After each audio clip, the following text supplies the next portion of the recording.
Olá, está começando mais um Cenários. Eu sou a Kerlia Chaves, editora-chefe na Trends, e quem está aqui comigo hoje é o Lucas Chalon, advogado e sócio do escritório Rocha Araújo e Arraes Advogados. O tema de hoje é Reforma Trabalhista, expectativas para 2023.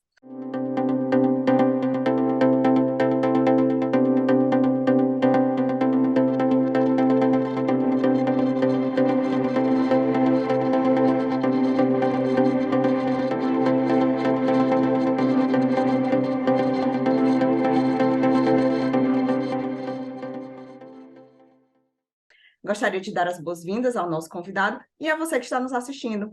Tudo bem, Lucas? Seja bem-vindo. Tudo bem, Kerlia? Como é que vai? Agradeço a oportunidade aqui de falar com vocês, de comunicar sobre esse tema. É um tema relevante, é um tema que afeta a sociedade toda, né, do trabalhador ao empresário. Então a gente vai bater um papo legal aqui hoje. Pois muito bem, vamos iniciar então. Nossa primeira pergunta, eu gostaria de saber de você quais as expectativas para a reforma trabalhista este ano. Olha, na campanha foi muito conversado sobre revogação de reforma, alteração da reforma trabalhista de 2017. Esse foi um dos temas centrais da campanha, tá? Mas, sendo bem sincero, uma reforma ampla do tamanho da reforma de 2017 é bastante improvável que aconteça. Só para a gente ter uma noção de como aquilo foi um momento específico da nossa história, a CLT esse ano vai fazer 80 anos. Ela foi sancionada pelo Getúlio Vargas em 1943. Esse ano ela fará 80 anos. Ela conseguiu a sua primeira grande reforma mais de 70 anos depois. Imaginei como a nossa sociedade mudou de 43 para cá. Era a Segunda Guerra Mundial ainda estava acontecendo a Segunda Guerra Mundial. Então, nossa dinâmica social, nossas dinâmicas de trabalho, todas elas foram completamente alteradas. Enfim.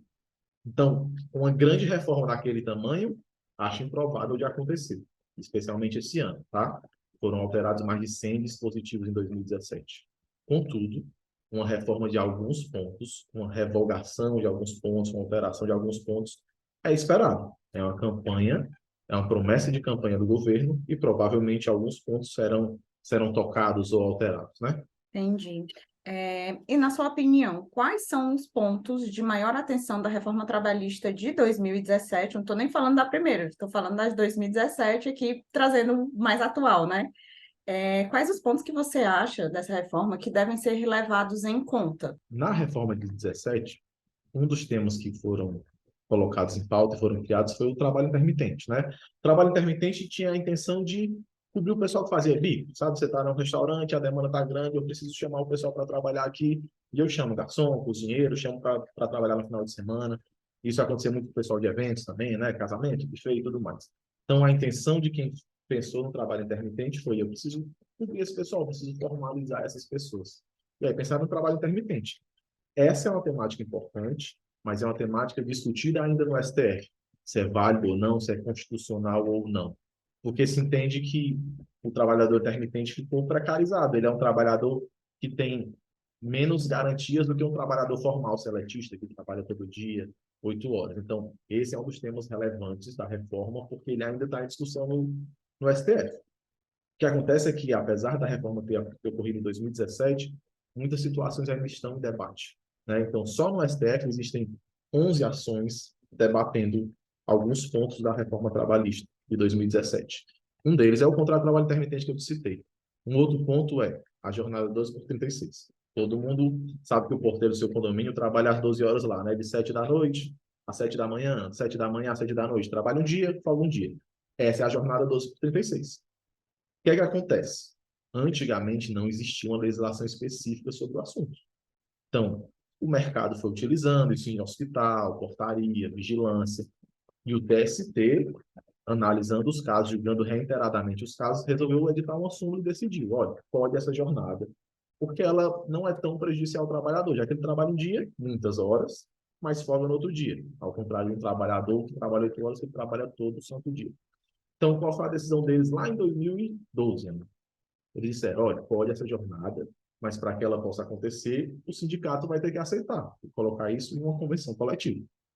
Então, se criou uma regra no judiciário para regulamentar essa jornada.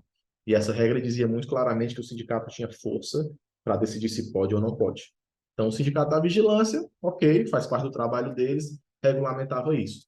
Isso dava muita força para os sindicatos na hora da negociação, né? Era um tema extremamente importante na hora das negociações anuais. Poxa, imagina, eu sou uma empresa de vigilância e esse ano eu não consigo trabalhar 12 por 36, um dia sim, um dia não. Minha operação vai virar completamente.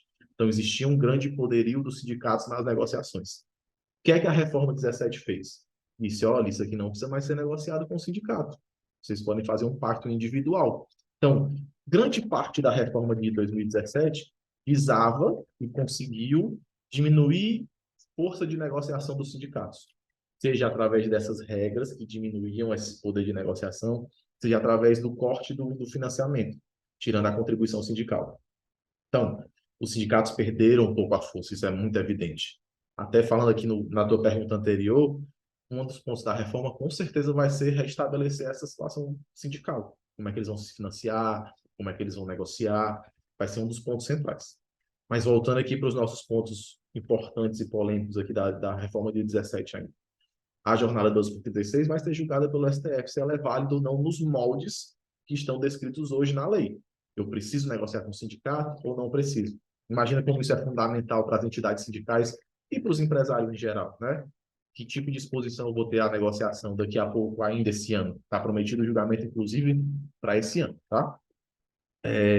Uma outra temática que é importante, mas que já foi julgada esse ano, recentemente, era a possibilidade de dispensa dos empregados em massa, sem autorização do sindicato. Antes, de novo, existia uma necessidade que o sindicato autorizasse. Olha, eu preciso, estou fechando minha fábrica, eu preciso demitir 300, 400 pessoas, mas eu só consigo demiti-las se o sindicato autorizar. Existia um regramento sobre isso e a reforma trabalhista eliminou esse regramento. E aí ficou decidido no STF. Ficou decidido que eu tenho que informar ao sindicato. Ficou entre a regra antiga e a regra nova agora. Eu tenho que informar o sindicato, mas eu não preciso mais da autorização dele. Então, qual é a obrigação legal hoje? A lei diz que eu não preciso informar ninguém, mas o STF diz: informe. Informe o sindicato que você precisa fazer isso, mas você tem liberdade para demitir. Essa foi uma das temáticas que foi resolvida, inclusive, esse ano, e que era um dos temas polêmicos na reforma trabalhista. E a última que eu posso te citar seria o tema da justiça gratuita. A reforma trabalhista buscou diminuir o acesso à justiça gratuita na justiça do trabalho. E aí, fatalmente, é um tema polêmico, né? Você está falando de trabalhador, de absolutamente todas as classes sociais, de todas as categorias, que majoritariamente quem busca o judiciário laboral é o trabalhador mais humilde, porque compõe a maior parte da massa de trabalhadores. Então, essa ficou para ser resolvida também pelo STF. Afinal de contas, uma mera declaração minha de que eu não consigo pagar o meu processo, as custas do meu processo, é suficiente na justiça do trabalho? Fica esse indagamento. Então, eu estou desempregado? Não estou desempregado? Tenho direito de conseguir essa justiça gratuita? A tendência é que o STF mantenha as decisões dos tribunais trabalhistas, né? Que entenda que a mera declaração do trabalhador é suficiente para garantir essa justiça gratuita. Eu destacaria esses pontos como os pontos relevantes ainda da reforma, porque eles ainda estão em discussão no STF e podem ser alterados. O STF pode alterar a legislação e vai ser uma mudança importante para o empresariado, especialmente na jornada 12 por 36, tá? Você falou agora na última pergunta sobre a questão dos pontos de maior atenção, né?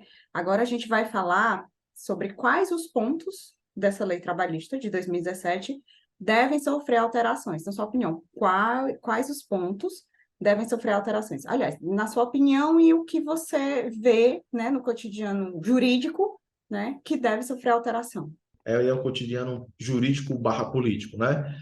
O novo governo prometeu na campanha alterações. O novo ministro do Trabalho, assim que assumiu, disse: primeiro ponto que ele vai ter como foco será a alteração da dinâmica sindical, né? Eu preciso fazer uma reforma sindical. Reforma sindical para um lado do empresariado é uma coisa, reforma para o lado dos trabalhadores é outra coisa. Então, o que o ministro do Trabalho pretende com essa anunciação de reforma é devolver um pouco o poder de negociação dos sindicatos. Como é que ele vai fazer isso? Provavelmente, e essa provavelmente já vai entrar em pauta, já vão surgir novos projetos de lei sobre o tema. Por exemplo, o retorno da contribuição sindical. Imagine aí, os sindicatos eles não precisavam mobilizar suas bases frontalmente, eles não precisavam angariar recursos direto dos empregados. Todo empregado, uma vez por ano, tinha que dar um percentual do seu salário para o sindicato. Essa era a contribuição sindical. Não existia opção quanto a isso. Isso financiava fortemente os sindicatos.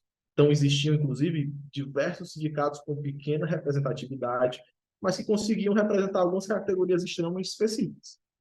Então, com o fim dessa contribuição sindical, esse financiamento caiu por terra. E sem esse financiamento, a movimentação sindical foi intensa. Os pequenos sindicatos tiveram que se aglomerar em sindicatos maiores, as categorias tiveram que ficar mais amplas, o poder de negociação do sindicato, agora que já estava abastecido financeiramente, mudou, porque agora eles conseguem abastecer ou buscar recursos dentro das convenções coletivas. Na convenção coletiva, eu faço a negociação, incluo taxas dentro dessa negociação coletiva, que normalmente eles chamam de taxa negocial, e aí eu consigo financiar meu sindicato e continuar mobilizando minha base.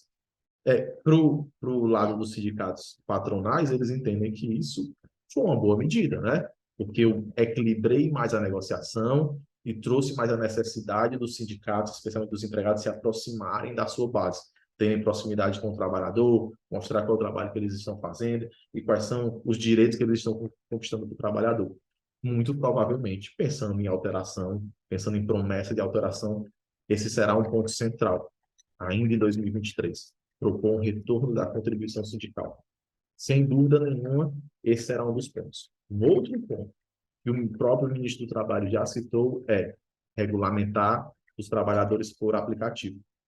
E aí, de novo, a gente pode citar a temática da 1236, né? A lei tem muita dificuldade de correr no ritmo da realidade. Então, a realidade imposta na época da Lei 12.36 é: eu preciso dos trabalhadores a noite toda no meu hospital, eu preciso do meu vigilante a noite toda no posto de trabalho dele, então eu vou trabalhar nessa jornada e vou dar um dia de folga para ele depois. Depois de muitos anos, o judiciário foi e adaptou a regra, porque o legislativo nada fez contra isso.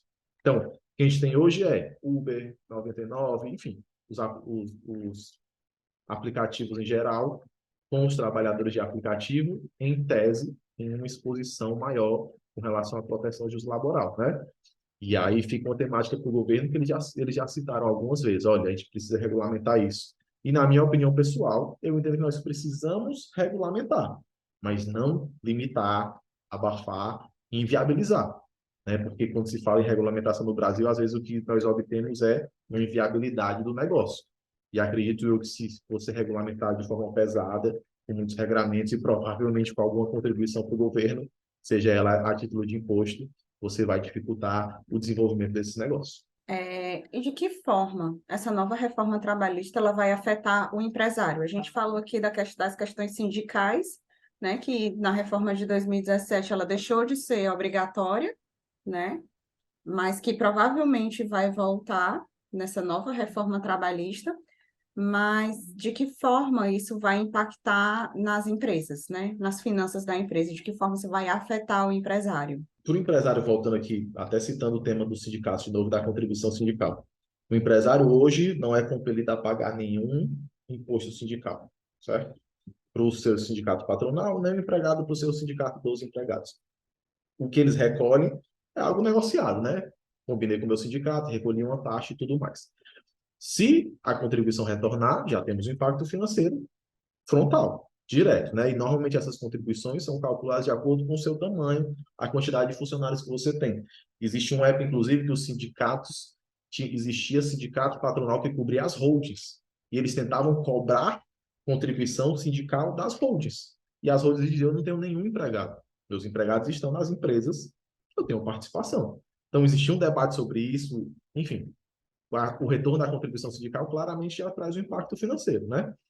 O retorno desse poderio financeiro para o sindicato e o retorno e a quebra de algumas regras que foram estabelecidas em 2017, retomando o poder das convenções coletivas, vai fazer com que o empresariado tenha mais dificuldade na negociação coletiva e menos liberdade no pacto que ele tem com o seu empregado. Depois da reforma, por exemplo, o empresário pode decidir o banco de horas com o seu próprio empregado. Ele assina o banco de horas e diz: olha, tem hora extraordinária, não tem, em 6 meses a gente se resolve. Se eu vou te pagar as horas extraordinárias, se você vai ter compensação ou não. Antes isso era completamente inviável se eu não conseguisse a autorização do sindicato. E para conseguir eu tinha que ter o quê? Tinha que ter um bom relacionamento com o sindicato, abrir negociação, toda a complexidade que envolve esse tipo de demanda. Quando a minha empresa precisa ser dinâmica. Eu tenho uma sazonalidade no mercado, eu tenho algumas problemáticas de mercado e eu preciso ser dinâmico para estabelecer o horário dos meus funcionários, seja com hora extraordinária, seja com banco de horas. Isso é uma coisa que o empresariado pode perder se a negociação coletiva, a forma de negociação coletiva for alterada. Isso vale para o banco de horas, vale para a jornada 12/36. Existe uma lista de regramentos do que eu posso negociar individualmente, né? Então, a diminuição da força da negociação individual, em nome da negociação com o sindicato de novo, acredito eu que vai trazer um impacto para o empresariado. O que a gente tem hoje é, assim, o que eu estou falando aqui até parece que o sindicato não consegue negociar nada, ou tem dificuldade de negociar. Absolutamente a enormidade das categorias tem uma convenção coletiva de trabalho. É negociação entre empresários, entre empregados, e essas negociações abrangem os mais diversos temas, desde o auxílio creche até o horário de trabalho deles, se assim quiserem. Mas essa liberdade individual, especialmente para os negócios ainda nascendo, para as startups, é fundamental para que elas consigam ter maleabilidade para evoluir seus negócios com inovação tecnológica. Ok. E agora, para a gente encerrar o nosso programa, né? Vamos às considerações finais do nosso convidado. Lucas, a palavra é sua. Olha, te agradeço a oportunidade de estar conversando com vocês aqui. A temática de mudanças na lei trabalhista é sempre absolutamente importante, né? De novo, afeta todos nós. Afeta o empresário, afeta o empregado. É um tema politicamente relevante e sensível, difícil de se falar, seja porque o trabalhador vai achar que vai ficar mais exposto, ou o empresariado acha que vai perder alguma liberdade no seu negócio, mas mudanças na legislação trabalhista são esperadas ainda para 2023. E o foco provavelmente será com relação aos sindicatos, com relação aos aplicativos e os trabalhadores de aplicativos. Essa será a nossa expectativa de alteração na legislação no momento. Demais alterações serão alterações pontuais, como acontecem cotidianamente, né? Às vezes a gente altera uma norma regulamentadora, altera um equipamento de segurança, mas não são grandes reformas, são pequenas regulamentações. Então, nossa expectativa ainda para 2023 é que existam projetos e talvez algumas alterações pontuais, mas que seja improvável que ocorra uma nova reforma trabalhista. Como na hora que virou o governo ficou prometido isso, houve um pequeno alvoroço sobre, olha, vai ter uma nova reforma, vamos virar tudo, vai ser tudo revogado. Esse revogaço provavelmente não vai acontecer, né? Até porque o governo ainda está estabelecendo sua base no Congresso e provavelmente não terá essa base tão consolidada ainda em 2023 para fazer uma reforma que demorou, vale lembrar, 70 anos para acontecer. É verdade. E chegamos ao final de mais um Cenários. Agradeço aqui a participação do Lucas, que foi nosso convidado de hoje, e também da sua audiência. Se você gostou, curta, compartilhe, deixe o seu comentário e se inscreva no nosso canal para não perder nenhum conteúdo da Trends. Não se esqueça, próxima quinta tem mais. Até lá. Tchau, tchau. Com a chegada das chuvas em Fortaleza, já tá todo mundo na luta contra o mosquito. Eu não esqueço de colocar areia embaixo das plantas. Aqui em casa, nada de garrafa com água. Sem chance para esse mosquito. Pneu com água parada? De jeito nenhum. E você, o que tá fazendo? Eu não vacilo, não. Não pode dar mole, hein? Juntos vamos nos proteger contra dengue, zika e chikungunya. Prefeitura de Fortaleza, a gente faz mais.